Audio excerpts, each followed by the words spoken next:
countries, light rail is associated with elevation. That's the reason why you have light rail, because it doesn't have the weight of the heavy rail. In your understanding, is that what they're going to do? Are they going to elevate this line, or are they just going to widen the road? How are they going to do it? No, our understanding of what they're trying to do is run the light rail alongside the southwestern motorway, which is a good thing. There's a corridor there. The problem is when you get down to Dominion Road, it has to run alongside existing traffic, and it's a very successful bus service on Dominion Road, and that's when things really start slowing down and really stretch out the journey time. And we're thinking that this just doesn't make any sense, and especially if you look at the large piece of grass between the end of the runway at Auckland Airport and the main line, about 6.5 kilometres away, we'll forever regret not putting a connection into the heavy rail line that would deliver a 30 minutes or less direct service into the wonderful CRL that's currently being built, the heavy rail loop in Auckland City at the moment. It would just be such a waste. We'd have another two-track Britomart on our hands and be having to spend billions of dollars to fix it. Just talk us through that heavy rail route. Where would it go from the airport, Paul? So it would head east towards Wiri or Puanui. There's a small gap that unfortunately Auckland Transport, Auckland Council has filled in with a couple of industrial buildings, but the majority is grassland, so it would head over the southwestern motorway and then connect at the heavy rail line around the Puanui station. The profile of your group, are they mainly residents of the Dominion Road area, Paul? Is this something that's associated with perhaps, not in my backyard, to remove that? Oh, not at all. I'm the only Dominion Road resident, and I would actually quite like light rail in the originally planned format that was going to go down Dominion Road. But this is not what's being proposed. They're proposing a service that will have 11,000 passengers per hour. That's equivalent of the Southern Motorway going down Dominion Road every hour. And that's certainly not what the original light rail plans were. And that's where we think that light rail's not really being used in the most optimal way that it should be. Thank you, Paul, for your contribution today to the show. Yeah, you're welcome. It.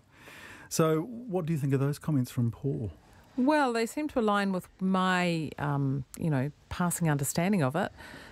Interestingly, when I looked at the Auckland Airport website today, they have provision in their 30-year vision for an underground station. So I'm sort of wondering, what does that connect to? Where is that idea? It's a mystery waiting to be solved, isn't it? Sam, does this affect you from Christchurch? Yeah, well, as I just mentioned a wee bit before, the commuting is. It's the new tunnel has helped a lot, but it's still. A lot of people have to go into central Auckland for business, and if Auckland, it really is on the road to being a great international city, I think. And so, if we want it to be that way, you've got to make it easy for passengers and for tourists. So, it's tricky space for all, isn't it? Really appreciated your input today, Sam Johnson and Claire Delore with me on the panel. Thank you very much. You're very welcome. And hopefully Jim will be well enough to join us tomorrow. But it's goodbye from me and the panel.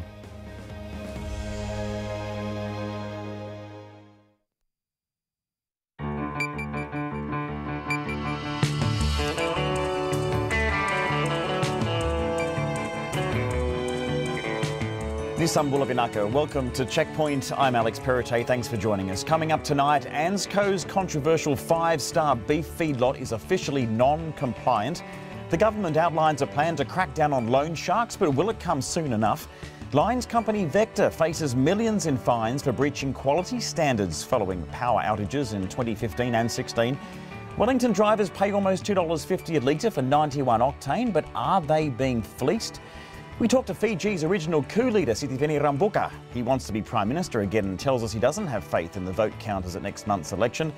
Another wintry blast sweeps the country, and of course we're live at the Vodafone Event Centre in Auckland as Tongan Rugby League fans turn out to welcome their team to New Zealand.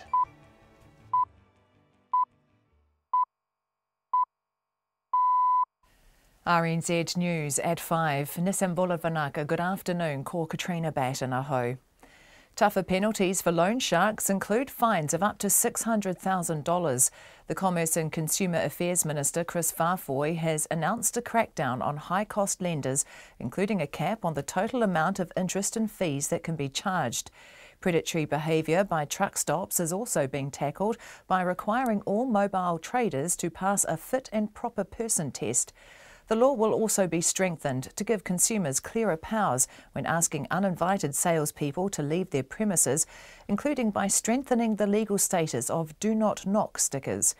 But more resources for greater enforcement aren't included in today's announcement, and Mr Farfoy says he'll have to pursue that through the budget process. One of the challenges I have before the budget is delivered is to try and convince my colleagues that we need to have more resources on the ground to do more policing and, importantly, advocacy. Both the industry itself and community organisations who are represented today say more of that is needed, so that's what we're hoping to do. Chris Farfoy. The government hopes to have the changes in effect by 2020.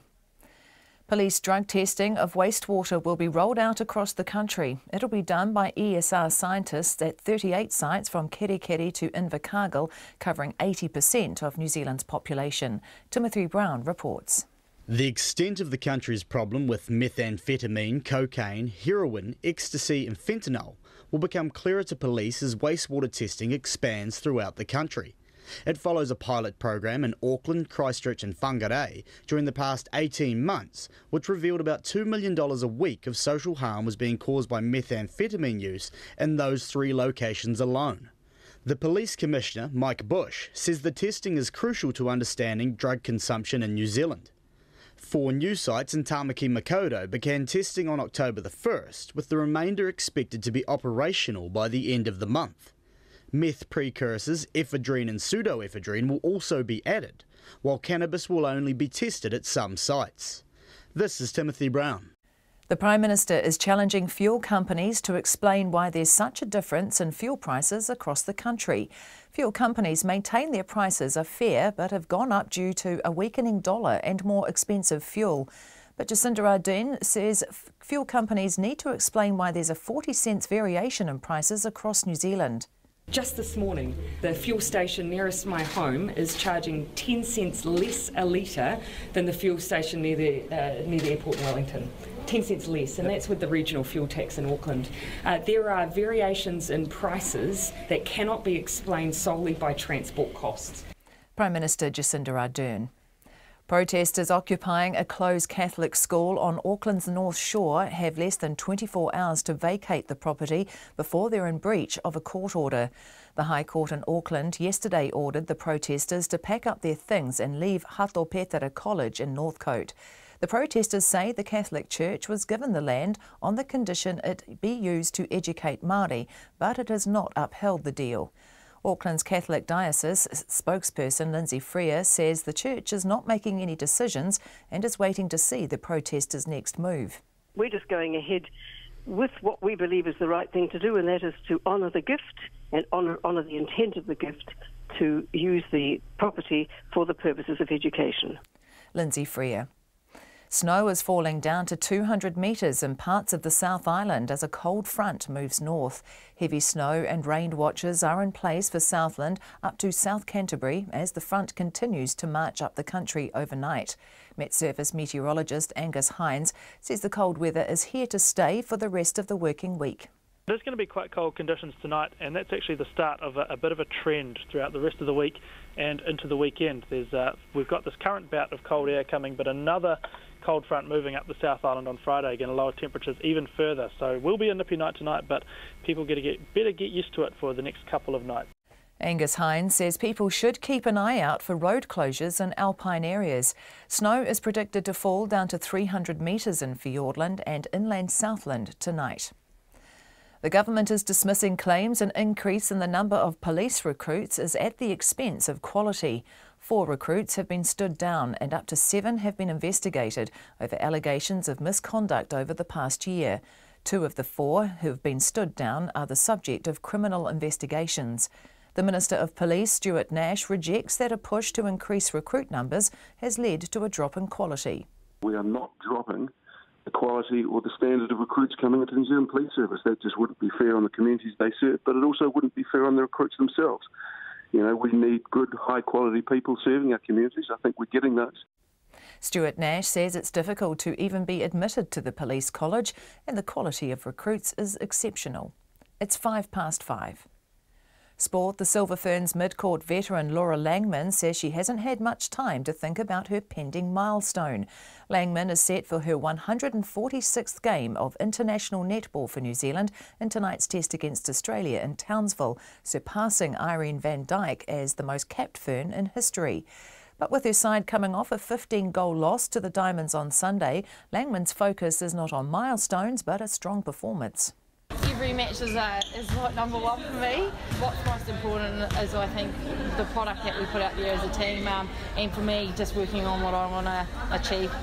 Silver Ferns veteran Laura Langman.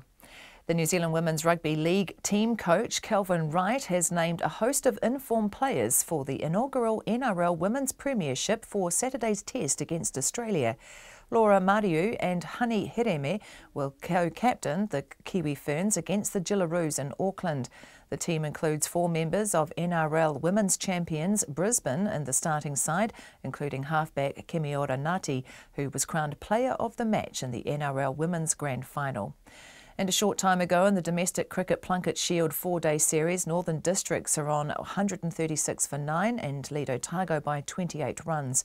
Black cap Trent Bolt, who earlier had a hand in 4 wickets for Northern, is on 61 runs. Central Districts are 217 for 6 against Canterbury after 72 overs, while Wellington are all out for 255, batting first against Auckland. That's the news.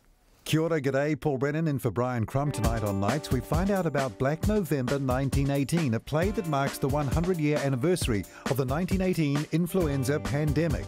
Our Window on the World looks at a disturbing pattern to the large number of those killed in the US in interactions with police, with some research suggesting as much as half of the total number have a disability. Why is this happening? And we have jazz on Inside Out. Nick Tipping features the music of 2 New Zealand bands currently touring the country, the Mark Lockett Trio and the Jack. And there's more tonight on Nights on RNZ National. Met Service weather through to midnight tomorrow, Northland to Manawatu, including Coromandel Peninsula, Bay of Plenty and the Central High Country. Cloudy periods, isolated showers becoming widespread tomorrow afternoon, then turning to rain at night.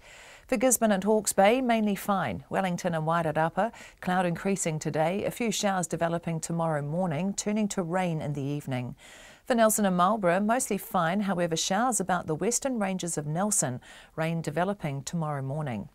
For Bulla and Westland, rain with heavy falls in Westland, spreading to Bulla later today. Canterbury and Otago, periods of rain spreading north today, snow lowering to 500 metres, rain easing in Otago this evening. For Fiordland and Southland, rain with heavy falls, snow to 200 metres, rain and snow clearing during this evening but returning tomorrow night.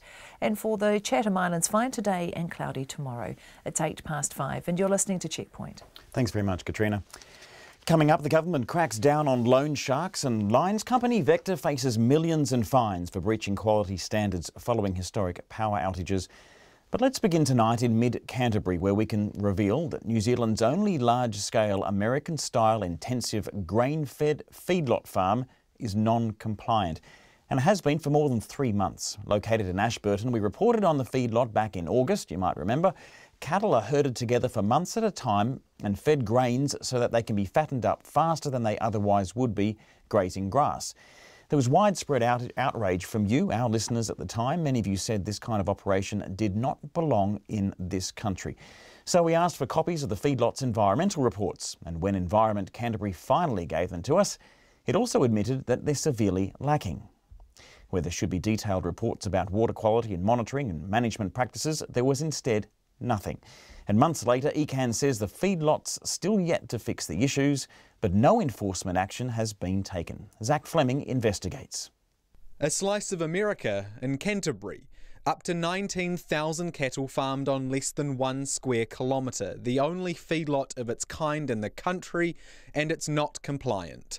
Missing from its most recent environmental report, annual volumes of manure that they're applying per hectare and its location on site, groundwater quality, monitoring of bores, and current and proposed management practices for the feedlot. The ANZCO Foods 5-star feedlot has been there since 1991 and has been required to submit an environmental report since 2005. Janine Holland, Environment Canterbury Zone Lead for Ashburton, which is where the feedlot is, wouldn't say whether there have been issues in the past, and despite being fully versed on the issues, she wouldn't relay the excuse given. I'm unclear as to why we've got some data omissions in this case. I mean, that's really for the company to respond to. It's been, 3 or 4 months since they emitted that data, though. They haven't told you yet why they emitted it? Well, we are working with them to sort those issues, and really that's for 5-star beef to comment on. But they haven't told you why they emitted it yet? Honestly, I can't comment on that. Why not? I simply don't have that information. ECAN describes the feedlot as technically non-compliant because it says there's no evidence of environmental non-compliance. But how can there be evidence of environmental non-compliance when the evidence is missing? A red flag should be coming up somewhere when this kind of report comes across a compliance officer's desk. That's freshwater ecologist Mike Joy. What's completely lacking in the report is any methodology. Any freshwater scientists who looked at that would just walk away shaking their heads going, well, we don't know what's happening here. This report is so lacking in detail that we can't be sure what's happening. So for the data provided, how was it measured? We don't know. ANZCO declined to be interviewed. And then who checks it's correct? Nobody. It's all self-reported. The onus is on the consent holder to prove their compliance. It is a user-pay system. We've got nearly 20,000 consents that we monitor across Canterbury. In terms of if you're talking about their water samples, that is for the company to provide. Most of the bores had values that were in excess of the guideline values. A couple of them were 2 or 3 times the World Health Organization limits for drinking water. So you could glean a little bit from it, but there was just, you could drive a truck through the gaps in the methodology. So no methodology, no identical tests from ECAN to make sure the ones provided by the feedlot are accurate. And then there are repeated instances of copy and paste mistakes in the reports, some very basic. The date on last year's contents page, for example, incorrectly says 2016. There's not a lot of effort put into this, is there? I mean, it looks like it's being skim-read, really. I would say that 5-star beef are improving their performance in that area. It's been signalled by us that we need more attention to the reporting, and that's the process that we're going through at the moment. Last year, the feedlot's effluent pond, Poo Pond, overflowed in July. That's a breach of consent conditions. No enforcement action was taken, though. Instead, ECAN made changes to allow it to happen again. It's a temporary measure. It's part of the action plan that we are undertaking with 5-star beef, which will be reviewed in December of this year. So they can overflow their effluent pond until December? They have the capacity to discharge more effluent to land as a temporary measure, and we'll be reviewing that in December of this year. Mike Joy says that's unacceptable. That response of instead of enforcing to just, change the consent conditions indicates to me that the environment is being put second to keeping this business happy. ECAN said it prefers to work with people rather than issue penalties for non-compliance. It couldn't confirm if any enforcement action will be taken should the feedlot still be non-compliant next year. We are working through remediating the data emissions and the other information that we need and sorting those things within an appropriate time frame, and then we'll be able to identify whether we need to take any further action. ANZCO declined to be interviewed, but in a statement its GM of Livestock and Agriculture, Grant Bunting, disputed ECAN's version of events, saying it has addressed its monitoring issues and that sample results are within consent parameters and its non-compliance notice will expire at the end of the year. For Checkpoint, Zach Fleming. It's 14.5 minutes past 5. The government is taking a bite out of the loan shark business in a bid to stop people ending up in a debt spiral. It announced tough new measures today to crack down on high-cost lenders, including fines of up to $600,000. The government says changes made 3 years ago to the Credit, Contracts and Consumer Finance Act, which sets out the rules lenders must abide by, did not go far enough. Our social issues reporter Sarah Robson was at today's announcement in Mangere. Tom, which isn't his real name, borrowed $5,000 from a loan shark a few months ago. He says he signed the contract and had no idea how much interest he would be charged. That loan has now grown to more than $8,000, and Tom says it's putting a drain on his family's budget. It's very difficult to put bread on the table, and it's so hard to comprehend. On top of the interest, Tom says there are also the missed payment fees. And more letters are sent to your address. It's more interest on top of it, and it's an ongoing problem that we don't know where to end. It's debt spirals like this that the government wants to put an end to with its crackdown on loan sharks. Under the changes, there will be a cap on the total amount of interest and fees that can be charged on high-cost loans. That cap will be set at 100%, which means if you borrow $500, the most you will pay back is $1,000. The Commerce and Consumer Affairs Minister, Chris Farfoy, says those sorts of measures are badly needed. At the moment, that $500 loan can turn into $3,000, $4,000, $5,000, and that is the problem. Because we're getting families into debt spirals, a small loan turns into a massive problem. Budgeting services are often the ambulance at the bottom of the cliff when it comes to high-cost loans. Tracy Stowers from the Viola Pacific Island Budgeting Service says many of their clients who seek help are loaded with loans. They're in a situation where they are robbing Peter to pay Paul. Somehow they're managing to obtain loans, and they've got insufficient money to pay for their basic needs. Alongside the interest and fee cap, the government says there will be tougher penalties for lenders who are breaking the law, with fines of up to $600,000. But more resources for greater enforcement aren't included in today's announcement, and Chris Farfoy says he'll have to pursue that through the budget process. One of the challenges I have before the budget is delivered is to try and convince my colleagues that we need to have more resources on the ground to do more policing and, importantly, advocacy. Both the industry itself and community organisations who are represented today say more of that is needed, so that's what we're hoping to do. Other changes include greater accountability for mobile traders and truck shops, requiring them to pass a fit and proper person test and sign up to the Financial Service Providers Register. There will be clearer responsible lending requirements and greater transparency around debt collection. But even when the changes do come into force, the government accepts that there will still be people in financial hardship who need to borrow money for essential purchases. At the moment, there are a number of microfinance providers who are offering no and low interest loans to people in need.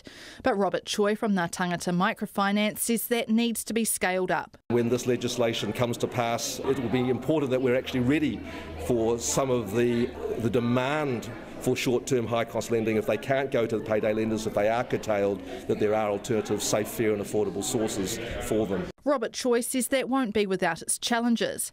He says people can go to high-cost lenders who can approve a loan quickly. They can get the loan, they can get it within, even online, within 15, 30 minutes. And so that will be a challenge for what is able to be provided as an alternative. But Prime Minister Jacinda Ardern has a simple message for the loan sharks out there. Stop preying on people who are in circumstances often beyond their control. Because that has been happening, we're now acting to do what we can to stop the worst of the effects on people in their lives. However, it may take a while for the changes to come into force. The government says it hopes to have them in place by 2020. Mō te hōtaka o te ahi, ko Sarah Robson, aho.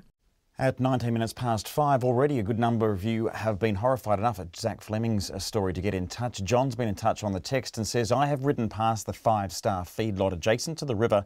The smell of urine is unbelievable, possibly not complying with atmospheric discharge conditions. Wade also has got in touch. He's from Christchurch. He says, I think we can take environment out of Environment Canterbury and replace it with industrial ag, since that's what they seem to be more about. Where the hell, this is Wade, where the hell is proper hardcore enforcement around environmental issues? Thanks for your point of view, Wade. One more listener's got in touch and says they're horrified by the feedlot report. They say it needs to be closed down. So much for Clean Green New Zealand. Thanks very much for your feedback. You can get in touch on the text 2101 or on the email, checkpoint@radionz.co.nz. Of course, we're on Twitter and Facebook as well. Just coming up to 20 minutes past 5. To the United States, where the Trump administration is losing one of its few high-profile women. In a surprise move, the US ambassador to the United Nations, Nikki Haley, has announced she will resign at the end of the year. On the surface, it looks like a very amicable split from the White House. She sat down with the President, Donald Trump, who openly praised her contribution. Ms. Haley isn't saying what's next for her, but she did shut down suggestions that she might run for the presidency in 2020. Here's the ABC's Washington correspondent, Philip Williams. It has been an honour of a lifetime. It came out of nowhere. The tough-talking former state governor was on her way out, and the reason? Well, it's not the old to spend more time with a family or pursue exciting new opportunities, but simply this. And I'm a believer in term limits. I think you have to be selfless enough to know when you step aside and allow someone else to do the job. Sitting at her side in the Oval Office was her soon-to-be former boss, Donald Trump. Not many have left his administration with his blessings, but Nikki Haley appears to be a rare exception. I think she's helped make it a much better position, if you want to know the truth. I think it's become maybe a more glamorous position than it was 2 years ago. Maybe I wonder why, but it is. In the United Nations, Nikki Haley has been a formidable advocate for the Trump agenda, never shy to tackle head-on those she believes need calling out, especially the Iranians, Chinese, North Koreans and the Russians. Moscow's support for Syria in the wake of the chemical weapons attacks really got to her. We saw rows of lifeless bodies, some still in diapers, some with visible scars of a chemical weapons attack. If Russia had been fulfilling its responsibility, there would not even be any chemical weapons left for the Syrian regime to use. How many more children have to die before Russia cares? What effect her departure will have is difficult to predict. It depends who follows her. But maybe she gave a hint with this praise for Donald Trump's family members. I can't say enough good things about Jared and Ivanka. Jared is such a hidden genius that no one understands. I mean, to redo the NAFTA deal the way he did, what I've done working with him on the Middle East peace plan, it is so unbelievably well done. John Bolton is the National Security Advisor to President Trump and a notable hawk. As a former ambassador to the UN under President Bush, he'll no doubt have a big say in Nikki Haley's replacement.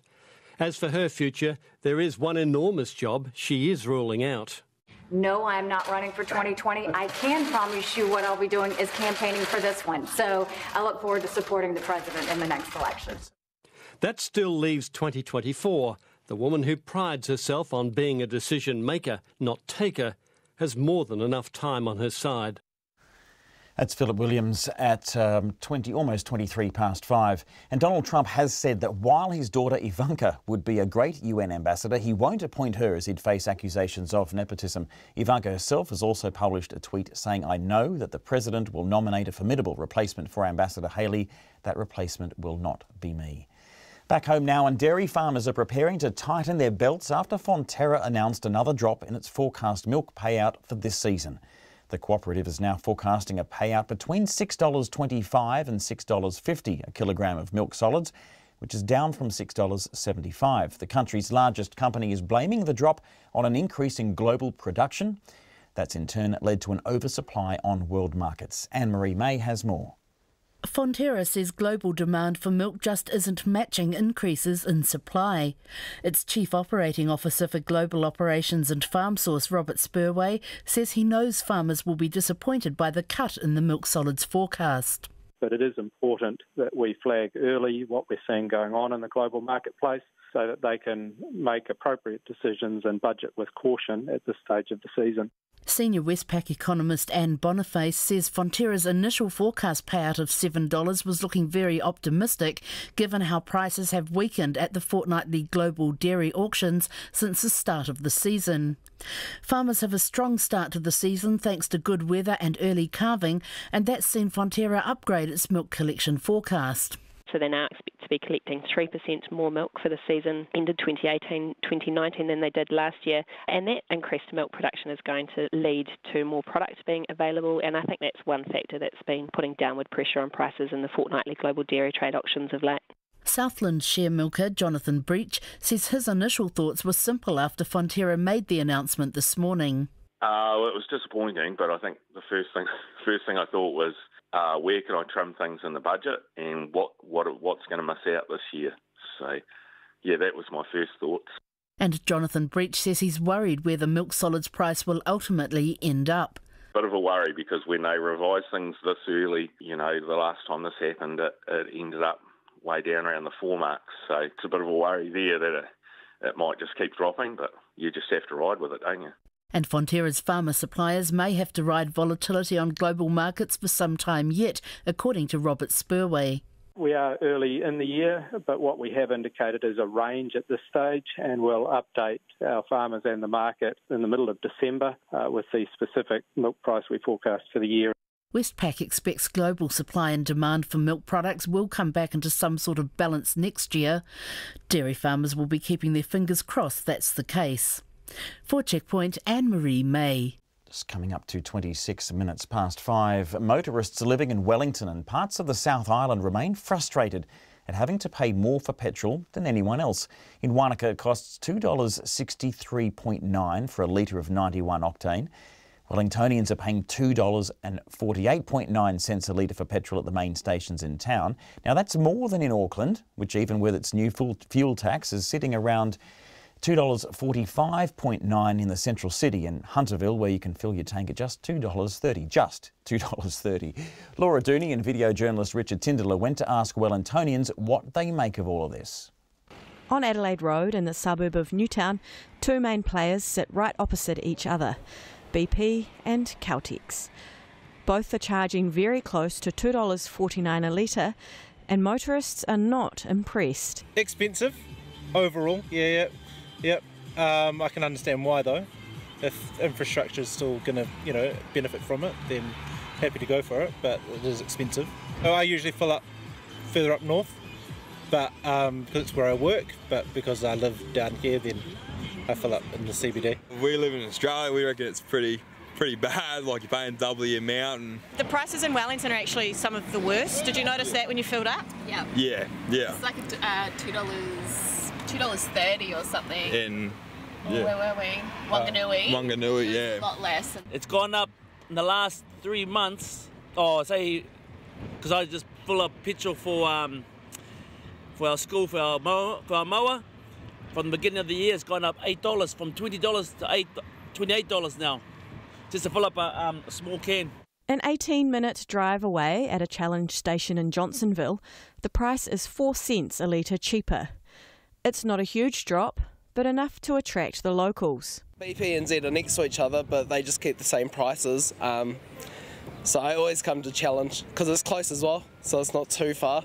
So you do make the extra effort to come here and save that little bit of money? Yeah, indeed. Lloyd Hassard, the owner of the Johnsonville Challenge, says the reason his prices are slightly lower is simple. Well, we're not that much lower, only a couple of cents, but I mean, it's over to their head office, I guess. A lot of those sites are run by the oil companies, so we're independent, and they're not independent as such. He says there used to be Challenge stations in Wellington. Well, what Challenge sites were around have now disappeared because Caltex bought them and sold a lot of a few of the sites off, and so they've gone to the bigger oil companies. In Te Maru, 2 women have started a Facebook event calling for people to boycott petrol stations on October the 26th and 27th as a protest about the inflated prices. The government insists taxes aren't the reason prices are so high and is planning to push through legislation to allow the Commerce Commission to carry out market studies and require companies to hand over information. Prime Minister Jacinda Ardern says fuel companies need to explain why there's a 40-cent variation in fuel prices across the country. Just this morning, the fuel station nearest my home is charging 10 cents less a litre than the fuel station near the airport in Wellington. 10 cents less, and that's with the regional fuel tax in Auckland. There are variations in prices that cannot be explained solely by transport costs. In the meantime, though, the cost of petrol is likely to hit the wallets of everyone, particularly those in the capital. In Wellington, for Checkpoint, call Laura Dooney, Tēnei. Another fuel company that manages to keep prices down, South Island's NPD, says it does so in a number of ways, including a lean management model and improving economies of scale. They only operate in the South Island, and good news for Wanaka residents struggling with the price of fuel. They're actively looking for a site to develop there. We also heard that Gull during the week are trying to get into Wellington, and they have similar approaches to their management. The Prime Minister also confirming that she wanted to get them down to Wellington, so there may be some relief to come there. It's just gone 5:30. There's a whole crowd of Tongan Rugby League fans have turned out to welcome their team to New Zealand. Mate Ma'a will play the world champions Australia at Mount Smart Stadium over Labour weekend. That's the weekend after this coming one. Now, our reporter Indira Stewart is at the Vodafone Event Centre where a special welcome event is being held for fans. She joins us now on the live view. Are you there, Indira? Maloa lelei.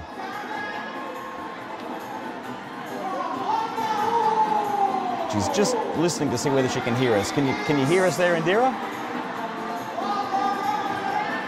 It's really, really loud there, and we can see from the picture there's a whole bunch of fans there. We will go back to Indira shortly because it looks like it's all happening there hours before even the event's about to start. So it's just about to go 31 minutes past 5.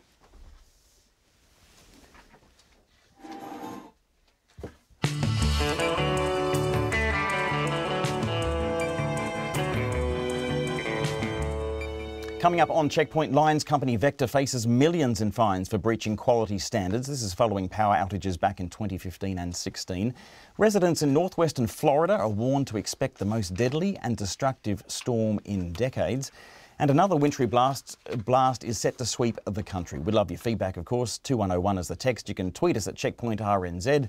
We're on Facebook, Checkpoint, as well as email checkpoint@radionz.co.nz. Plenty more to come. We will get back to Indira there at the Vodafone Event Centre. But before all that, Katrina Button is here with the news headlines. New Zealand's only large-scale American-style intensive grain-fed feedlot farm is non-compliant, and it has been for more than 3 months.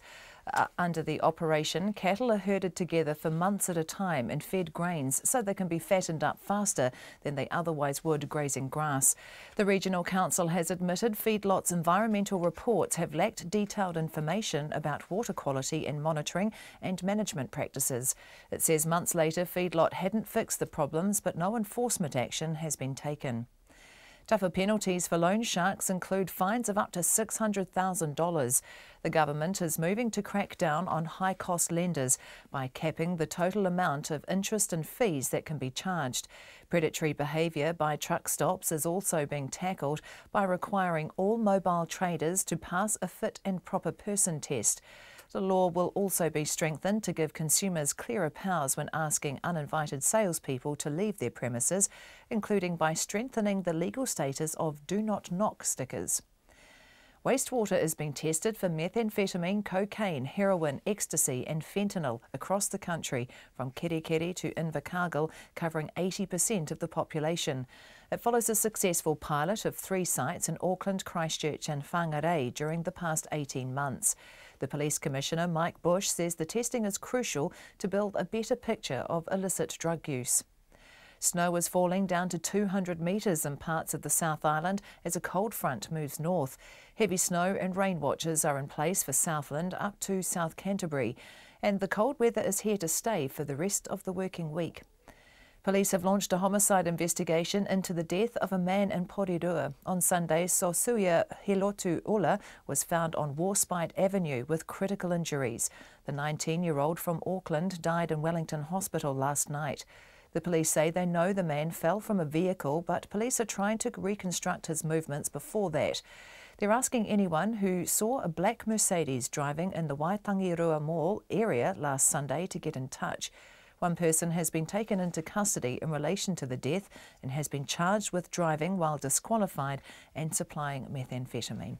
Those are the headlines. I'm back at 6 o'clock. Thanks very much, Katrina. Nona Peltier, of course, is here, ever faithful as our business reporter. How are you? I'm very well. How are you tonight? Yeah, not too bad. Now, yesterday we were moaning about sort of too much bad news, and that's not good for confidence and the economy. No. So we're bouncing back tonight with some good news on retailers. Well, it seems so. We had some card spending data come out from Stats today, which was a lot better than the market was expecting, quite a lot better. So we were looking at growth a month on month of, say, 0.6, 0.7%. And we got 1.1, which is a lot more than what we were expecting.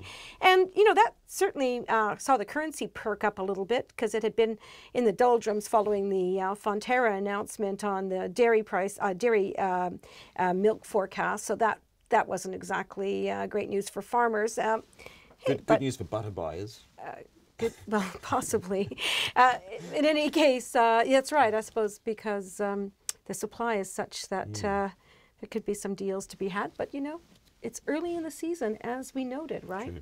Okay, but for spending, it's also quite early to say whether or not this means that the economy has got the strength in it that we're kind of hoping it might have leading up into the end of the year. The Christmas period is the really critical period.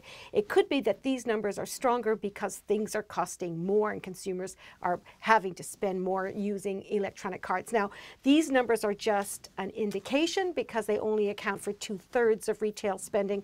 We'll have the full picture later when we get the quarterly numbers for all retail. Okay, what if you're in Wellington and you want a craft beer?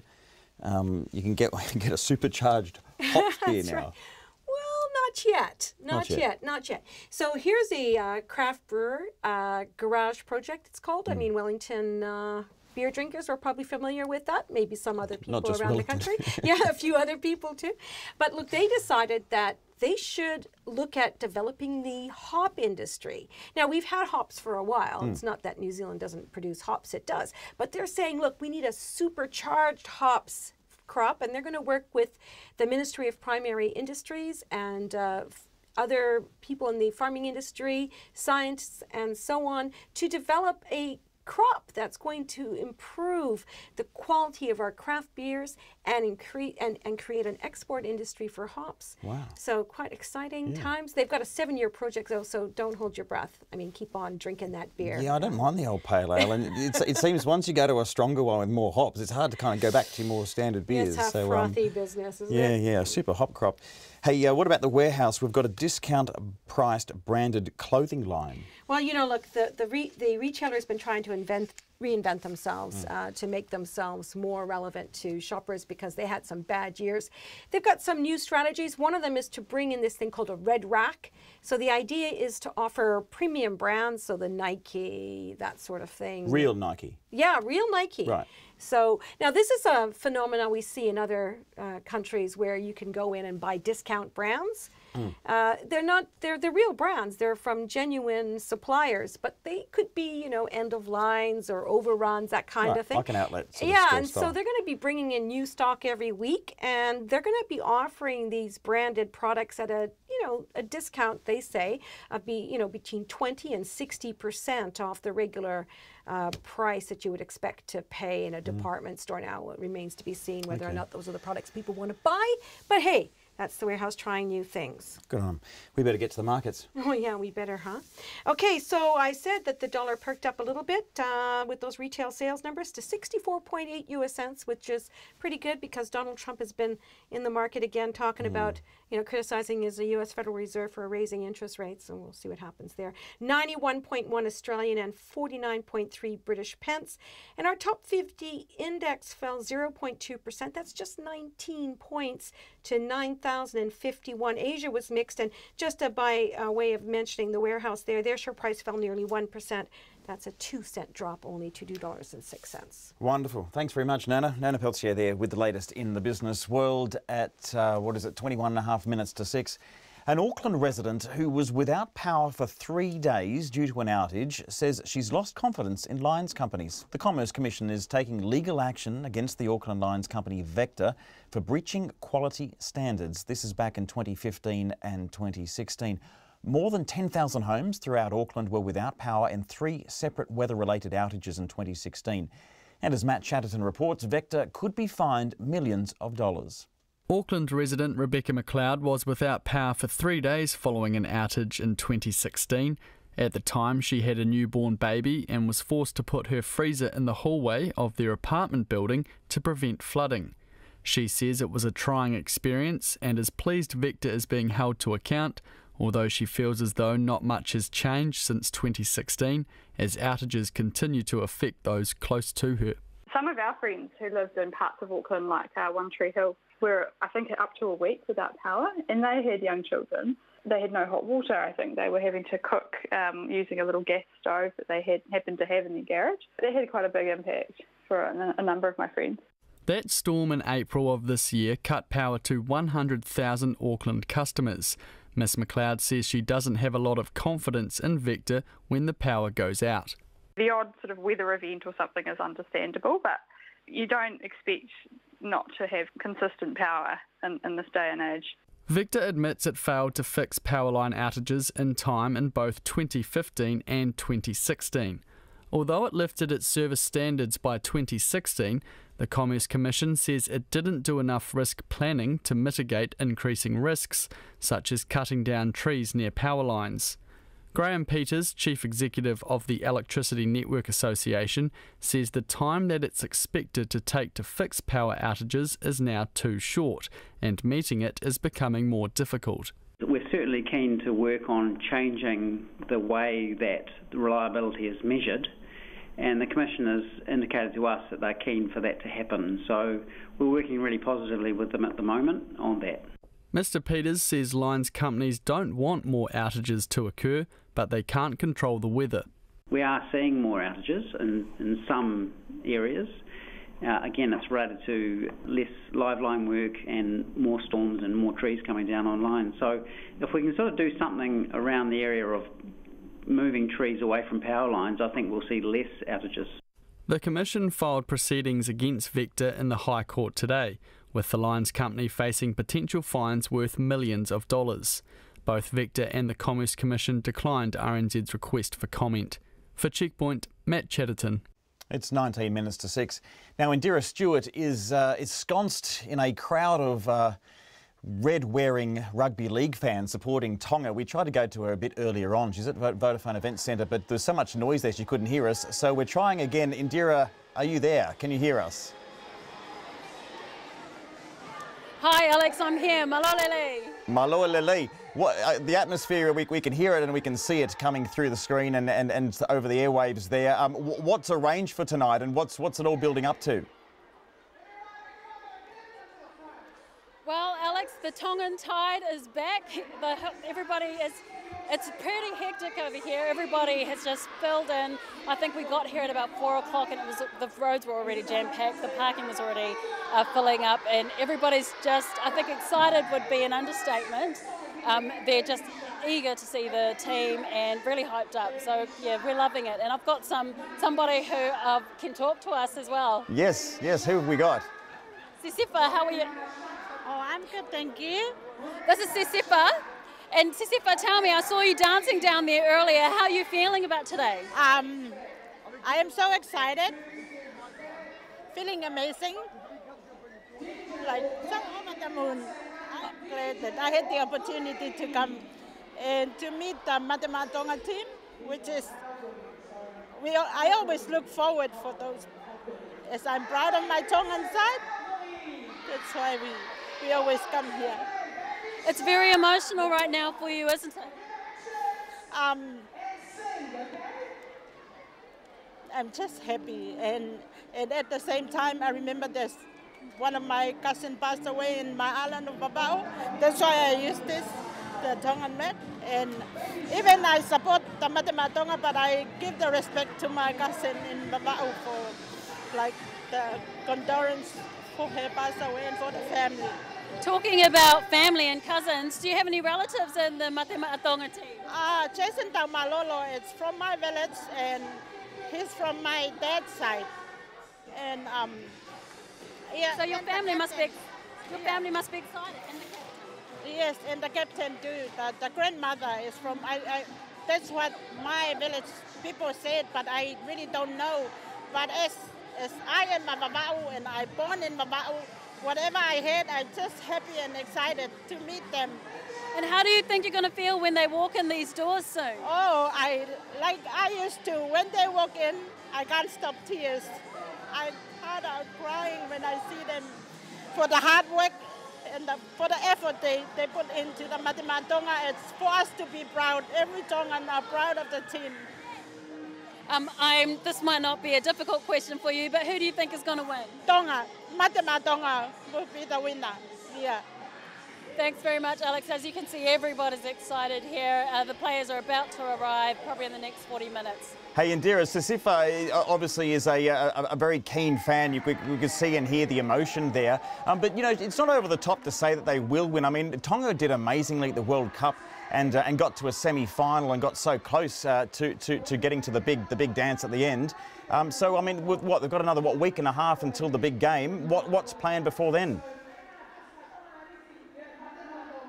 So there is another fan day that has been planned for next week, Wednesday. My understanding, after speaking to an NRL official earlier today, is that this is the first time the New Zealand NRL have organised public events to welcome teams like this, because if you remember from history, Tongan rugby league fans are just a little bit that much more extra.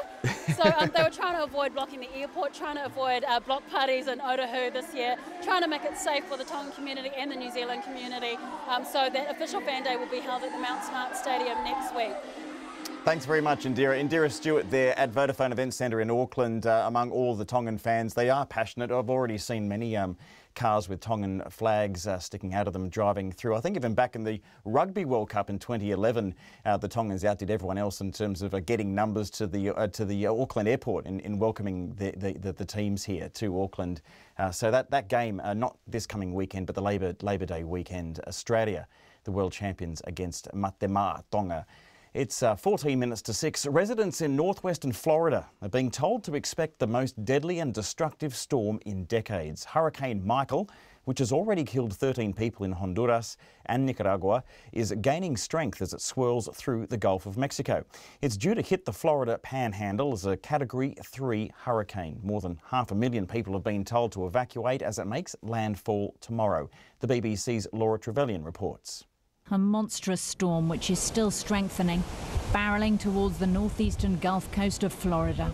The Gillum family are heeding the warnings, taking no chances and ending their beach vacation in Panama City early. 3 kids. If it was just the adults, we would have rode it out, but, you know, got to be safe since they're with us. The roads are crowded with people fleeing the vulnerable coastline, and already gas is in short supply. As the authorities warn that as well as dangerous winds and up to 12 inches of rain, Hurricane Michael could bring record storm surge. 8 to 12 feet of storm surge is deadly. I cannot stress enough how dangerous this storm surge will be. And just think about it. We've seen with just tsunamis where it's just 3 feet, and that's deadly. So 8 to 12 feet is absolutely deadly. There are states of emergency in Alabama and parts of Georgia and Florida as the region prepares for Hurricane Michael making landfall tomorrow.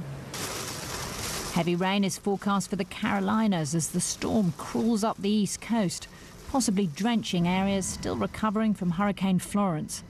The president says his administration is at the ready. We are very well prepared. FEMA's ready. We're all ready. Hopefully we'll get lucky, but maybe that won't happen. But we're prepared. Despite the warnings, not everyone is leaving town. Our house is hurricane safe. We've got a generator. We've got plenty of water. We're good to go. Already this storm has claimed 13 lives in Central America. The effects have already been felt in Cuba. Forecasters say this is the most serious hurricane threat to Florida's northern Gulf Coast in more than a decade, and the time to leave is now. Meanwhile, to a weather report of our own back home, it's no Hurricane Michael, but most parts of New Zealand will struggle to reach temperatures in double figures later this week as another late wintry blast sweeps through the country. Snow has closed roads in Southland and in Dunedin today, and the temperature there dropped from 19 this morning to just 7 degrees this afternoon. Met Service meteorologist Angus Hines told me what we can expect. Well, it's currently got some pretty cold air moving up the South Island, actually. We've just started to see the first few reports of snow down the far south of the country being sent in to around about 200 metres in places like Te Anau and Lumsden down in Southland. And that cold air is going to march its way north over much of the South Island throughout the rest of the day today and then into the early hours tomorrow. So expecting some more snowfall for some southern areas in the next 24 hours or so. And then throughout the day tomorrow, it's going to be pretty wet conditions for the top half of the South Island. Things will clear up quite nicely in the lower South Island for a time tomorrow. But then we have rain and shower activity moving onto the North Island this time from the west. Could be some strong winds up there as well. OK, before we get on to the north, how unusual is this at this time of year? We've seen a couple of kind of late season snow dumps. Are we likely to see any more as the weeks drag on? Well, there's going to be more coming this week, actually. So even after conditions clear up down south tomorrow, at the very end of the day tomorrow, about midnight, we do have another cold front moving on to the very far south of the country, and this one also has a bit of bite with it. So that's going to bring another bout of snow, not just for Southland, but also right up the eastern part of the South Island to inland Canterbury, in central Otago, and a lot of places in the South Island. So even once this first round clears, there's more coming before the end of the week. Right, and then of course that gets to the North Island, it really translates to just more wind and rain. Yeah, so there is a bit of a signal for some snow in central parts of the North Island at the end of the week, that same cold air that's moving up over the South Island on Friday. So there could be some snow for central areas, and that could include the likes of the Desert Road and the Napier to Taupo Highway for the central North Island. But for most places, the lower lying areas in the North Island, it's certainly going to just translate to some rain showers. There could be some heavy falls. There's also going to be some pretty strong winds for the likes of Wellington and the lower North Island. Gale force southerlies on the cards for Friday, and strong westerly winds for places north of that. OK, and how cold is it going to get? Oh, where are you interested in? Oh, well, maybe we can start in the south and move north. Yeah, well, South Island's got some pretty low maximums for this time of year, particularly for Friday when there's that strong southerly pushing over, lots of cold air, and behind that we're sort of looking at highs of around 8 or 9 degrees for places in the lower South Island, which is so not even cracking double digits at this time of year. Pretty uncommon. And you throw in the fact that there's going to be frequent showers and strong winds. The wind chill will probably make it feel even a few degrees cooler than that. So certainly pretty cold temperatures down there. As per usual, things are going to be a couple of degrees warmer for the North Island, but even for many spots up there, we're looking at highs of around 10, 12, 13 degrees. So really a cold snap for everyone. Angus Hines from Met Service with that weather warning at 8.5 minutes to 6. Fiji's original coup leader says he doesn't trust his country's electoral commission to count the votes properly in next month's election, but he still thinks he'll win. Sitiveni Rabuka, who staged 2 coups in 1987 and then later became Prime Minister, ousted his opposition party's leader Rotome Mukepa, but she's currently polling higher than him in his own province. Fiji goes to the polls 5 weeks from today, and the incumbent Fiji First Party, led by Frank Bainimarama, is way ahead in the polls again. Mr Rabuka says the first thing he would do in power is reinstate the Great Council of Chiefs, which was disbanded by Mr Bainimarama. He also says he would be more consultative and improve transparency, particularly around the electoral system.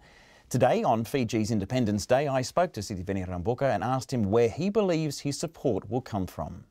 It's coming from my own traditional base of the Kaunrobe, and the people in other areas of Fiji that had supported the SPT party that I led between 1992 and 1999, and which introduced the new but now abrogated Constitution of 1997, which gave Fiji a fair and balanced racial composition of parliament, and also the first Indian Prime Minister of Fiji.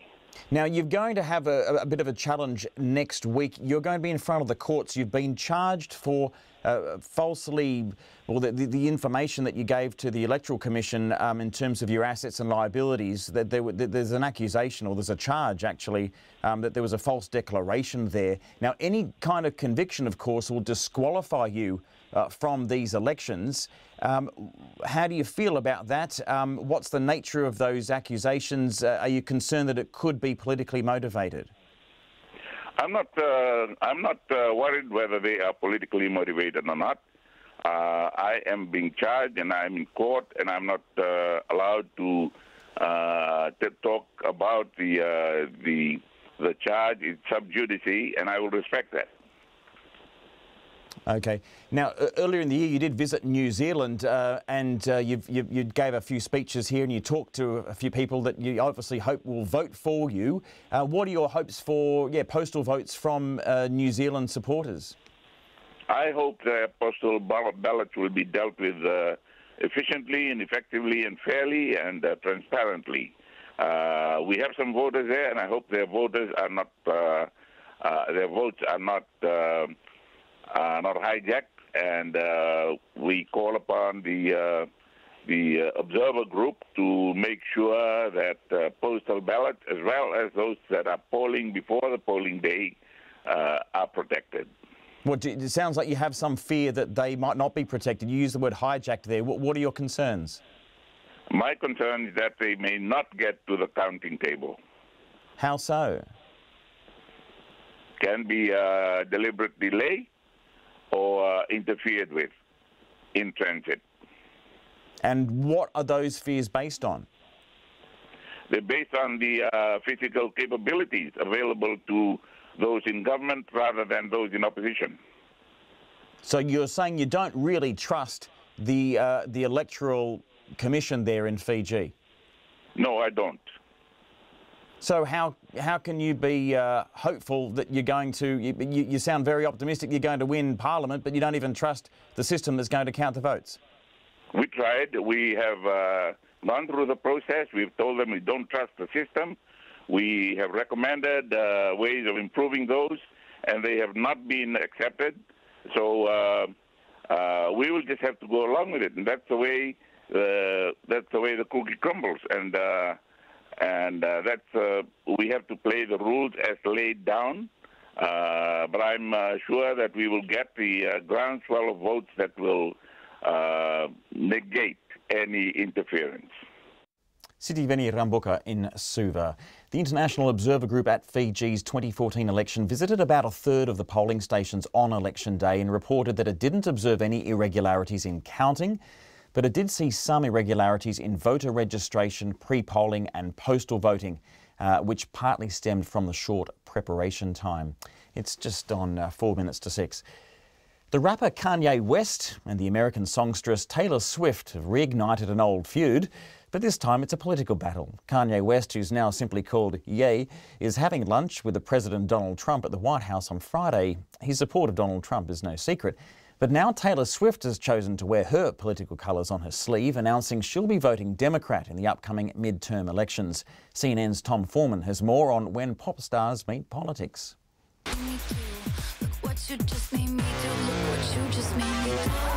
Firing a pop culture rocket into the political world, Taylor Swift is telling her 112 million Instagram followers she will not vote for the Republican Senate candidate in her home state because of Marsha Blackburn's stance on legislation involving domestic violence protection, gay rights, and more. Her voting record in Congress appalls and terrifies me. These are not my Tennessee values. After the post and Swift's pledge to back a pair of Democrats, one activist group said there was a huge surge in voter registration. It's not clear which party is benefiting, but at the White House, President Trump... Let's say that I like Taylor's music about 25% less now, okay? I'm a real freak, I need a real freak. Yeah. And Trump is getting a pop star push of his own. Kanye West slapped on a Make America Great Again hat and launched into a post-show rant at Saturday Night Live. And so many times I talk to like a white person about this and they say, how could you like Trump? He's racist. Well, if I was concerned about racism, I would have moved out of America a long time ago. Trump was delighted. And you saw that the other night with Kanye West. How good was Kanye West?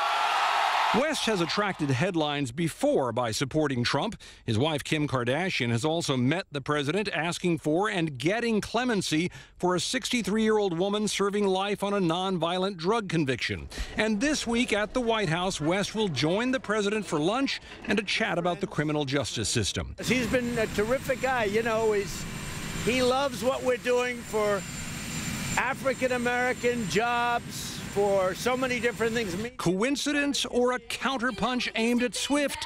Who knows? So take a look what you've done, 'cause baby, now we got bad blood. Bad blood has raged between the two entertainers ever since West jumped on stage during the 2009 VMA Awards to suggest Swift didn't really deserve the one she was receiving. I'm really happy for you. I'm gonna let you finish. But Beyonce had one of the best videos of all time. And both artists have traded jabs in their songs ever since. I made that bitch famous. Both Swift and West have such high profiles, it's hard to ignore anything they say. And while their political pronouncements may not have any real impact with millions and millions of followers, there's always the chance they could. Tom Foreman with that report. And Taylor Swift just scooped a host of big awards at the American Music Awards and used one of her acceptance speeches to urge her fans to get out and vote. Just a little bit of time for feedback. Jeremy's got in touch on the fuel prices. He says currently the diesel prices on the North Island range from $1.80 in Wellington down to $1.27 just below Tokoroa. It seems most of the central North Island, Jeremy says, is averaging about $1.40. South Island $1.78 to $1.87. So there's a 60-cent difference, as he says there, and no credible explanation. More to come after 6.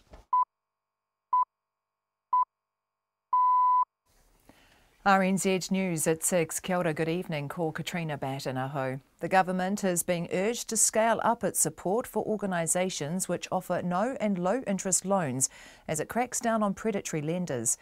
Changes are on the way to try to stop people ending up in heavy debt at the hands of high-cost lenders. They include a cap on the total amount of interest and fees that can be charged, as well as tougher penalties for lenders who break the rules.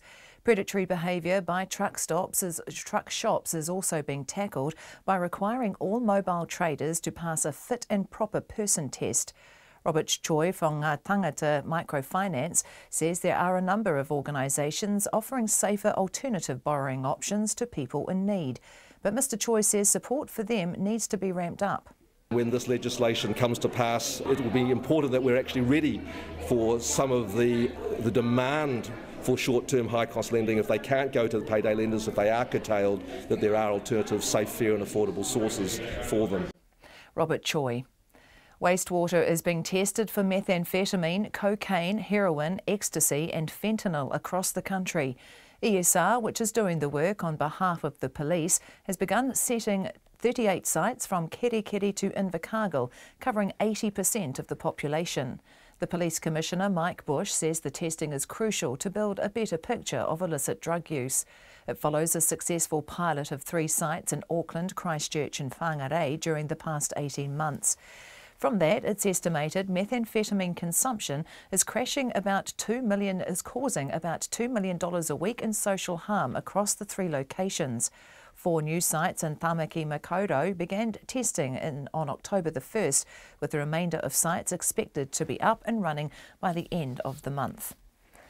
The government is rejecting claims an increase in police recruits is causing a drop in quality. 4 recruits have been stood down and up to 7 have been investigated over allegations of misconduct over the past year. Katie Doyle reports. 2 of the recruits currently stood down are the subject of criminal investigations. Police say the recruits were not on duty at the time, and 3 of the cases under investigation happened off campus. However, police are refusing to confirm what the recruits are accused of doing or when the investigation will be completed. The Minister of Police is rejecting claims the push to boost recruit numbers has come at the expense of quality.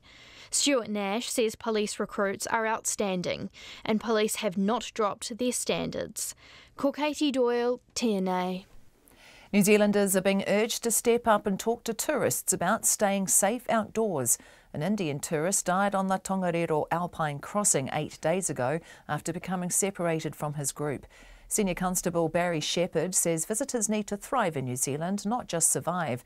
Mr Shepherd says tourists may not know how to prepare for outdoor trips. He says there needs to be a collective responsibility about caring for visitors, asking about their plans and sharing safety messages. Mr Shepherd says talking to visitors may help safety messages get through. A woman has denied suggestions that her attacker arrived on her doorstep with chocolates and flowers. The woman said instead the man was threatening, stayed in her house for 4 weeks and repeatedly raped her. Edward Gay reports. The woman told the High Court in Auckland that the man, who has name suppression, on one occasion forced her to do a sex act in a car while her children sat in the back seat. She said the man would repeatedly demand sex and threaten her. He once threatened to break her neck. Under cross-examination, she denied that he turned up with flowers and chocolates and that her children were excited by his arrival. She also denied making up the allegations. The man faces 12 charges, including the rapes of 3 women and a girl. I Tāmaki Makaurau, ko Edward Gaiaho. An increase in milk production around the world has led Fonterra to announce another drop in its forecast milk payout for this season. The cooperative is now forecasting a payout between $6.25 and $6.50 a kilogram of milk solids, down from $6.75. Fonterra says the drop has occurred because increased global milk production has led to an oversupply on world markets. Spokesman Robert Spurway says he's very conscious that farmers will be disappointed at the price drop. But it is important that we flag early what we're seeing going on in the global marketplace so that they can make appropriate decisions and budget with caution at this stage of the season. Robert Spurway. Dairy farmers are concerned the downward trend in the forecast price is happening so early. It's 6:05. Sport. The Silver Ferns are hoping to avenge Sunday's 15-point loss to Australia in Game 2 of the Constellation Cup in Townsville tonight. The Ferns haven't won a Trans-Tasman series since 2012, and a win tonight will put them back on track in the 4-match series, Ravinda Hunia reports. The Silver Ferns will be looking to strengthen their connections on attack tonight in front of a sold-out stadium in Townsville for Game 2 of the Constellation Cup against the Australian Diamonds. Game 1 saw all 4 shooters take to the court, with Flow on attack only really finding form in the final quarter, which they won 15 goals to 13. A main component to that attacking structure is captain Laura Langman, who, if selected, will play her 146th Test match for the Silver Ferns, surpassing the record held by shooter Irene van Dijk since her retirement in 2014. The Silver Ferns need to at least stay in touch of the Diamonds on the scoreboard to stay in contention for Trans-Tasman honours. A win tonight, though, would end an 8-game losing streak to their toughest rivals. Ko Ravinda Hunia tēnei. And a typically entertaining innings from Black Caps fast bowler Trent Boult has helped Northern Districts claim a small first innings lead on day 1 of their Plunket Shield domestic cricket season opener against Otago. After Otago were all out for just 108 in Mount Maunganui, the Knights were reeling at 59 for 8 before Boult came to the crease and smashed 61 from just 37 balls. Northern Districts were eventually all out for 136, with Otago making their way to 55 for 1 after 10 overs of their second innings. That's the news. Not breaking the bank. But it would be irresponsible of me to use a one-off result like this as a spending spree. Breaking the rules. It's not a great look, but keeping in mind there are 2 sides to every story. Breaking the sculpture. Look, I've seen some acts of stupidity in my time in Wellington, but this was next level. Keeping it on the level. Morning Report with Susie Ferguson and Guy Espiner, weekdays from 6. Then on 9 to noon, barefoot investor Scott Pape discusses how to make your children money smart. And after 10, the bright polka-dotted world of Japanese artist Yayoi Kusama, told in a new documentary. Join me, Catherine Ryan, on 9 to noon after Morning Report on RNZ National. And Met Service weather through to midnight tomorrow. Northland to Manawatu, including Coromandel Peninsula Bay of Plenty in the central high country. Cloudy periods, isolated showers becoming widespread tomorrow afternoon, then turning to rain at night. For Gisborne and Hawke's Bay, mainly fine. Wellington and Wairarapa, cloud increasing today. A few showers developing tomorrow morning, turning to rain in the evening. Nelson and Marlborough, mostly fine. However, showers about the western ranges of Nelson, rain developing tomorrow morning.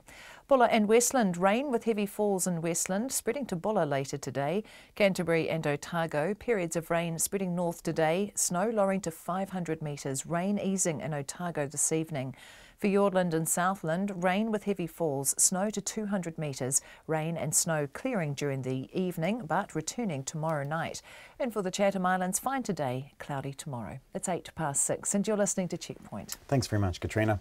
The government hopes its measures to crack down on loan sharks will come into effect from 2020. It plans to cap the total amount that can be charged in interest and fees on the high-cost loans at 100% of the amount borrowed. There'll also be tougher penalties for lenders who break the rules, including fines of up to $600,000. And the law will also be strengthened to give consumers clearer powers when asking uninvited salespeople to leave their premises, including strengthening the legal status of Do Not Knock stickers. Chris Farfoy is the Commerce and Consumer Affairs Minister and joins us now on the phone. Good evening to you. Hi, Alex. Now, you've got some stringent rules here, more than $500,000 if you break the rules. That 100% target looks good on smaller amounts. So say you borrow $500, the most you'll pay back in total is $1,000. But a lot of these loans are bigger amounts, aren't they? And, you know, paying back $20,000 after borrowing $10,000 sounds a lot worse, doesn't it? I mean, how did you arrange that figure? Oh, look, we had a look at, we had many options in a discussion paper that we released, I think, in June. But what I think you'll find is, especially for some of these high-cost lenders, short-term lenders, they are lending small amounts of money, somewhere between $50 all the way up to perhaps $5,000. But we came at that because we wanted to make sure that, the debt spirals that a lot of the customers are getting into, where a $500 loan could turn into, upwards of $3,000, was creating far too much damage to those New Zealanders in terms of their health and also obviously their financial well-being. Yeah, and this is not new. This has been happening for a while. In fact, the past government put laws in place back in 2015 to curb this. Why are your new rules better? Well, we were asking for a cap back in 2014 when the law went through. I was on the Commerce Select Committee on the other side of the Parliament when those changes went through. And while they were beefing up the legislation at the time, we were saying that actually there did need to be more protections for consumers.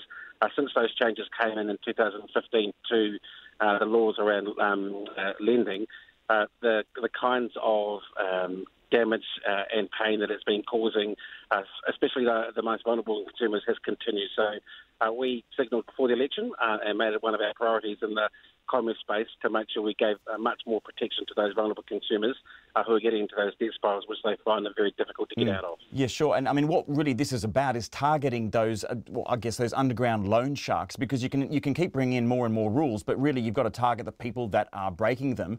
You've got this one where the do not knock sticker gains some sort of, I don't know, a tighter legal status. That's right. Now, I mean, what does that mean? What are you going to do to people who knock when there's a sticker there? Well, at the moment, people can have a do not knock sticker, but because it's not enshrined in law, people, and I know that they do, who do sell door to door, quite happily ignore it. So what's the punishment now for that? Well, that's what we're going to develop during the regulation-making phase of the law. We're still yet to draft the law, and we're still yet to figure out what exactly the sweet point is. But okay, so the finer detail's not quite there yet. I mean, a lot of these people are also targeted online through social media. Is your law going to include penalties for people that choose that avenue? Yes, certainly. So it's going to be technology neutral. So whether or not people are being targeted via online or with traditional advertising, it doesn't matter. One of the things that we are also doing in that respect is there are a lot of companies that do target people in their own language, whether it be Samoan, Tongan, whatever, especially in the likes of South Auckland and Porirua, where I'm from. We're saying that if you advertise to those people in their own language, you have to give them all the details of the loan in their own language too, so they understand exactly what they're getting themselves into. That's one of the weaknesses in the system, and that's one of the protections we're going to build into the system to make sure that those people who are going into these loans know exactly what they're getting themselves into. Now, you sound very passionate about this. You've made a big announcement back in, I think, June or July, and you've put out a discussion paper. Now that's come back in August. Now you've made a new announcement. Why aren't we going to see a law before 2020 on this? Well, it's going to take us time to draft the law and get it through the Parliament. We want to make sure we have a good select committee process. We're saying 2020 conservatively at the stage. I would hope that if all went to plan, we could do it in 12 months. So you'll see something come in before 2020. But it's not that hard. I mean, right from the beginning when you were elected, you pushed through a bill to give billions of dollars to students to go to university for free. That didn't take so long. Why 12 more months? Alex, a lot of people criticised us for not doing the job properly, but we want to make sure we get this right. It is going to take us time to draft. It does take time to get legislation through the Parliament, as I was saying. We're conservatively saying 2020. I would like it to happen tomorrow, but we've got a thing called Parliament and we have to pass laws. Hey, Chris, I know you're not the Finance Minister, but we've just posted a big surplus. Is there not a way to get to the root cause of this and to cut out the need for people to be seeking out these loan sharks by paying low-income earners a little bit more? Well, we're certainly doing that, and in our first 100 days, we looked at making sure we lift the incomes of those lowest earners in New Zealand. In terms of family support, we've offered more in that area too. We know that New Zealanders have to borrow at some stage. Sometimes the fridge packs up, or you need new tyres on the car. So what we're trying to make sure is that people go to safe places. And I heard Ngā Tangata Finance earlier on your show say that we do need to scale up the likes of their organisation to make sure there are either low interest or nil interest loans available to communities. That's one of the things that we have to get onto as we do this legislation as well. But we have to put in protections for people who will go and borrow and take out the hard end of the market, which has been preying on the most vulnerable consumers for some time. Thank you for your time. Chris Farfoy, the Commerce and Consumer Affairs Minister there, just coming up to 6:15. Just a warning that our next story contains some fairly disturbing and graphic content. If you listened to the news, you would have heard a preview of it. A woman who says she was repeatedly raped over 4 weeks has denied a suggestion from a defence lawyer that her attacker turned up with chocolates and flowers. The woman told the High Court in Auckland that she answered a personal ad in the local newspaper, and a short time later, a man turned up at her door. She said he stayed for 4 weeks, attacked her nearly every day, and on one occasion forced her to do a sex act in a car while her children sat in the back seat. The man, aged in his 70s, has name suppression and faces 12 charges relating to the rape of 3 women and a girl. Our court reporter Edward Gay has been covering the case and joins us now. Good evening to you, Edward. G'day. So he apparently turned up at the front door already with an overnight bag. Well, that's right. That's what the solo mother of 3 young children said today. She said that she didn't want him to stay. She described him as looking creepy, and the man ended up staying for 4 weeks. This is back in the 1970s. The woman said she was scared of the man. He eventually made her walk down to the local shops, to the payphone there, and phone up her employer to quit her job. Asked by the Crown Prosecutor Robin McCoubrey how she felt about that, how she felt about her job, she said she loved her job.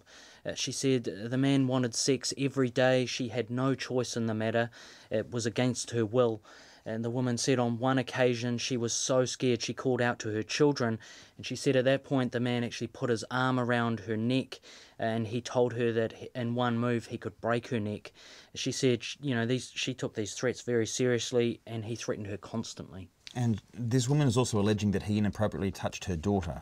That's right. She described on one occasion she walked into the lounge room and she saw the man sitting on the sofa next to her daughter, and his hand was on her daughter's chest. She called her daughter away, and the woman said she kept telling the man to leave. So how did this whole episode come to a close?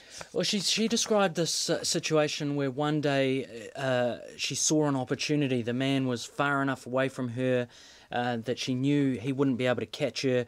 She rushed out of the house and called out to a neighbour next door over the fence. Her neighbour came over. He waited there with her, and this man left in a taxi a short time later. Now, as we heard, that the defence lawyer suggested that this man originally turned up with chocolates and flowers. Where did that info come from? That's right. Well, the man's lawyer, Andrew McKenzie, also asked the woman if her children were excited by the man's arrival. The woman said absolutely not. She confirmed she had originally told the police she saw the man with his hand on her daughter's shoulder, and she said she got that wrong originally. She was sticking by what she said in court today. Mr. McKenzie suggested she was making up the allegations against his client. The woman said that made her really angry, and the allegations were all true. When Mr. McKenzie said he had no further questions, the woman replied, "Thank God." The woman's daughter is expected to give evidence on Friday. This trial is before Justice Lang and a jury. It's due to finish in about 3 weeks' time. I know, Edward, we need to be careful about information here, so feel free not to answer, but in the intro we said that this started when she responded to a personal ad in the newspaper. Do we know the nature of that ad? It was a run-of-the-mill ad. In fact, this has been talked about in court, in the days, as the Crown Prosecutor put it, in the days before Tinder, before the internet. He said this was a common way that people would meet other people. It was a pretty standard personal ad, and it was basically, male seeks female company. It was a very bland bland advertisement. Right, OK. All right, we'll be more on that, and thank you for covering that so closely. Edward Gay there, our court reporter in Auckland. It's coming up, well, it's right on 19 minutes past 6. Questions have been raised about the quality of police recruits after multiple investigations, which have led to 4 recruits being stood down for misconduct in the past year. 2 of them are also the subject of criminal investigations. Now, police won't say what exactly the recruits have allegedly done or when the investigations will be completed, but our reporter Katie Doyle has this report. Police say 4 recruits being investigated for misconduct were not on duty at the time, and 3 of the incidents happened off campus. Superintendent Scott Fraser says if any of the allegations against the 4 are upheld, it may jeopardise their ability to graduate. The 4 individuals that have been stood down is over the last 12 months. Just to put in context, that's over 940 recruits have been trained and 4 are currently stood down. And whilst I can't talk about those individual circumstances, we do not graduate anyone who does not meet our standards.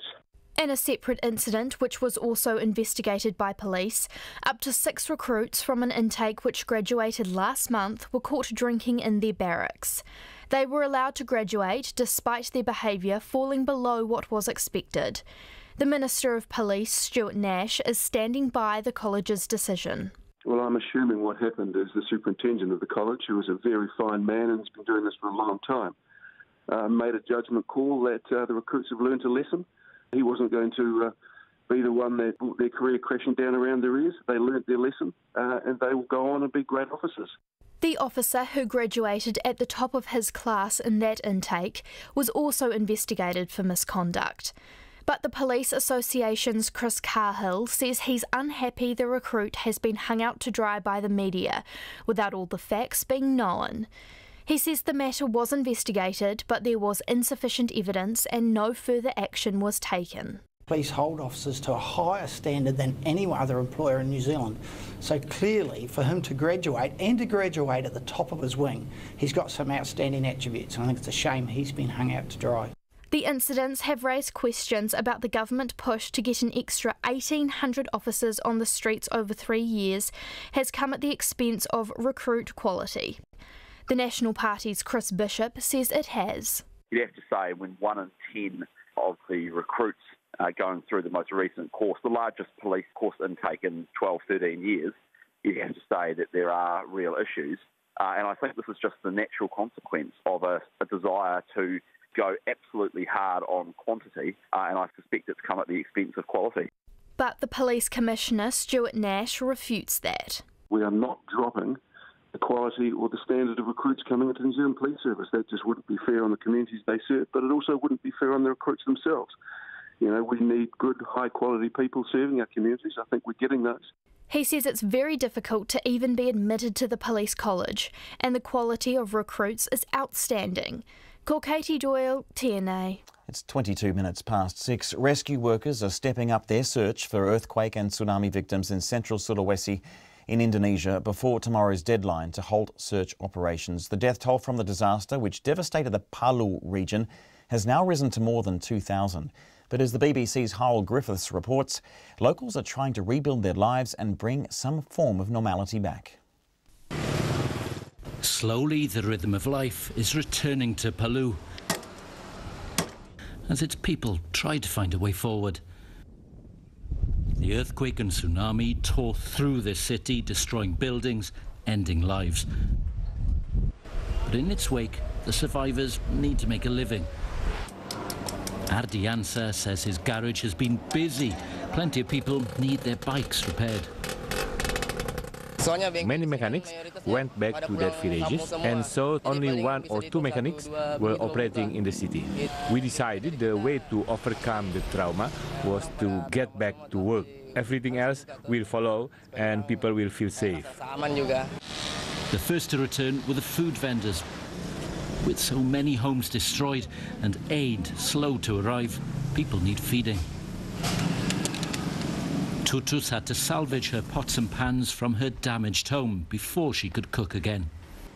I've kept the prices reasonable so that everyone can afford to buy. Many people say thank God that I've been able to reopen this stall because we need food. The food in the camps is mostly instant noodles, so they say it's great that you sell this. It has proteins and vegetables. Offices are reopening too, and so the city's workers have to prepare. Putu's barbershop is getting its first customers. Government says that office and schools should start getting back to normal, just like before. So the students and the officials come here to make themselves presentable, to get ready to get back to normal. It'll take 2 years to rebuild this city. The economy can't wait for that to happen. So people here in Palu are going back to work as a way of surviving. Hal Griffith there reporting from the devastated Indonesian city of Palu. Before we go this evening, waste management companies say a lack of regulation around product packaging means consumers are being duped into buying things which aren't nearly as green as they promise. Recyclable, compostable, biodegradable. What else is there? Eco-friendly. These are all terms being plastered across all sorts of products these days, from coffee cups to toothbrushes. But knowing what they actually mean and how they can be disposed of can be very confusing. To find out more, our reporter Ellie J went to Raglan, where residents are on a mission to become New Zealand's first waste-free town. Tucked away in the hills of the Waikato town of Raglan is a community enterprise that takes in everything that the town's 5,000 inhabitants throw away. Extreme Zero Waste is also home to a huge composting unit. The concrete trough is 40 metres long and 4 metres high with a sliding roof. Inside, there are piles of food waste in various stages of composting. We set up the feedstock in the composter like a lasagna with the food waste bags and the green waste, and then it is moved along, and as it moves along it becomes more the food and the bags basically disappear. They break down into compost, and then it looks like this. Liz Stanway is Organics team leader at Extreme Zero Waste. She says 75% of Raglan's waste is diverted from landfill, and the composter could divert nearly another 20%. But plastics present a problem. Smaller items like bottle caps, plastic bags and fruit stickers slip through the hand sorting process and can contaminate the compost. We really have become plastic addicts, and we know with the green sword, China saying we don't want to have the world's recycled plastic to be processed here, that we really need to look at how we use plastic packaging. This week, they're adding some plastics to the composter on purpose. Amanda Moxey is researching a new type of single-use plastic. She's adding forks, food boxes and clear plastic cups, which all claim to be fully compostable. A coffee cup we brought with us says biodegradable, but even this can't go in. Amanda explains biodegradable means organisms break the cup down, but it could take hundreds of years. Compostable means it'll break down in about 12 weeks, and certified compostable means it won't leave toxins in the soil. We need to adopt some form of labelling like we have now for recycling that would have a very clear indication, like maybe a logo, something really clear and simple that would explain this is commercially compostable or hot compostable or home compostable, and then you would know what you can do with it. Amanda is trialling plastics that meet international compostable standards. New Zealand doesn't have standard labels on compostables, and a huge difference in symbols can make it hard for consumers to know what to do with them. This one is sort of a clear see-through cup that you might get at an event or a festival. How could you tell that something like this would be compostable? At the moment, without standardisation of any marking, can just tell on the bottom it says PLA, which is polylactic acid, and I know that can be composted. So if you know that that can be composted, then that's the only way of telling at the moment. Most compostable products are only able to be broken down in commercial facilities. So what's happening to the rest of them? At the moment, unless there's infrastructure in place, collection, containment and ability to compost, then it's possibly going into landfill. Commercial composters like this one can be replicated across the country, but Liz warns that certified compostable plastics aren't a silver bullet. I look in the supermarket shelves and think to myself, if all of that was compostable, what would the impact be? The impact would be the mountains of plastic that we see on TV coverage not being able to go to China would suddenly become a compostable challenge. The idea that we can replace petroleum-based plastic with biodegradable plastic, and I would actually question that we should think hard before we make that quick transition from one kind of plastic to another and think that it's good. Mō te hōtaka o te ahi, ko Ellie J tēnei. There's a little bit more petrol price feedback. Someone who's recently travelled the country and says fuel costs seem to have a baseline in Tokoroa, 20 cents more in Auckland and another 20 cents more in Queenstown. He says $2.48 in Queenstown in July 2008. Scarred by the memory of paying that sort of price so long ago. Thank you for tuning in to Checkpoint. We'll have more tomorrow and Fiji Language Week continues, so we bid you a mō te mana sota tale.